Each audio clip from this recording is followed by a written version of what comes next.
मित्रों नमस्कार। महाभारत की 15वीं कथा में आपका हार्दिक स्वागत है। आज की कथा का शीर्षक है अर्जुन को भगवान शिव का वरदान। अपने निर्वासन की अवधि को पूरा करने के लिए पांडव द्वैतवन और काम्यक के जंगलों में भटकते रहे। यहीं पर युधिष्ठिर ने अर्जुन को देवताओं द्वारा दिव्य अस्त्र शस्त्रों की प्राप्ति हेतु हिमालय पर जाकर तप करने का परामर्श दिया। अपने बड़े भाई के आदेश अनुसार अर्जुन अपने शक्तिशाली धनुष गांडीव को साथ लेकर के उत्तर की ओर हिमालय पर चल पड़े। कील पर्वत पर पहुंचते ही एक ऋषि ने अर्जुन को रोकते हुए कहा कि यहाँ अपने शस्त्रों को फेंक दो, यह पवित्र भूमि है, यहाँ पर तुम्हें सभी प्रकार से मुक्त होना है।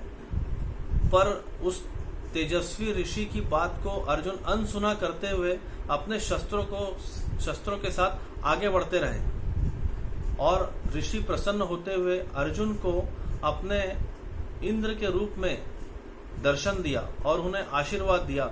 अर्जुन झुककर उन्हें प्रणाम करते हुए कहा कि मैं यहाँ देवताओं के दिव्य अस्त्र शस्त्र की प्राप्ति हेतु आया हूँ, कृपया मुझे आप अपना आशीर्वाद दीजिए। इंद्र ने अर्जुन को सांसारिक सुखों का प्रलोभन भी दिया, परंतु अर्जुन अपने पूर्व निर्धारित निर्णय पर अटल रहे। इस प्रकार इंद्र प्रसन्न होकर के उन्हें कहा कि आप यहाँ पर भगवान शिव की आराधना करो, तपस्या करो, वे आपको आपकी तपस्या से प्रसन्न होकर दिव्यास्त्र प्रदान करेंगे। और वे अंतर्धान हो गए। इस प्रकार तत्पश्चात तुरंत अर्जुन ने वहां पर तपस्या प्रारंभ कर दी। बहुत समय तक अर्जुन फूल फल पत्तियां खाकर तपस्या करते थे और उसके बाद उन्होंने केवल वायु भक्षण करते हुए ही अपनी साधना पूरी करते रहे।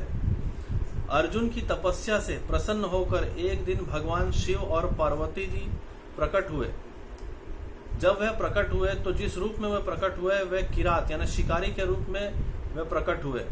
उसी समय अर्जुन जब तपस्या कर रहा था, एक असुर वराह यानी सुअर का रूप धारण करके उन पर झपटा। अर्जुन ने अपने बाण चलाकर उसे सुअर को घायल किया। उसी क्षण सुअर को उस किरात का भी बाण जाकर लगा और दोनों बाणों से घायल सुअर की मौत हो गई।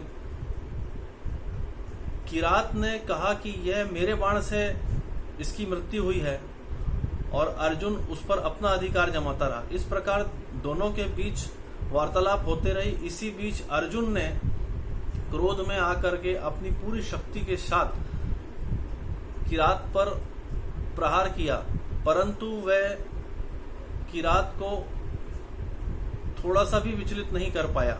इस प्रकार हताश होकर के अर्जुन ने एक मट्टी की शिवलिंग बनाई और उस पर फूल की माला चढ़ा करके भगवान शिव का ध्यान करने लगे। जब वे आंखें खोलकर देखा तो उन्होंने देखा कि जो माला उन्होंने शिवलिंग पर चढ़ाई थी वह किरात यानी शिकारी के गले पर पड़ी हुई है।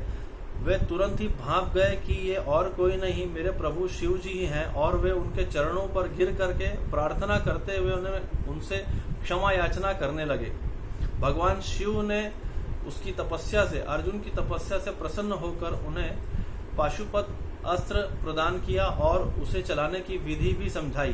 तत्पश्चात उसे आशीर्वाद देते हुए वे अंतर्धान हो गए। उसके बाद अर्जुन को कुबेर, इंद्र, यम, वरुण आदि देवों ने भी अपना आशीर्वाद प्रदान किया और उसे प्रसिद्धि और विजय का आशीर्वाद देते हुए सब अंतर्धान हो गए। अब इस प्रकार अर्जुन पूर्व की अपेक्षा अब महाशक्तिशाली हो चुका था। इस प्रकार आज की कथा अर्जुन को भगवान शिव का वरदान की कथा थी। आगे का शीर्षक होगा भगवान इंद्र को कर्ण का अपना कवच दान। नमस्कार।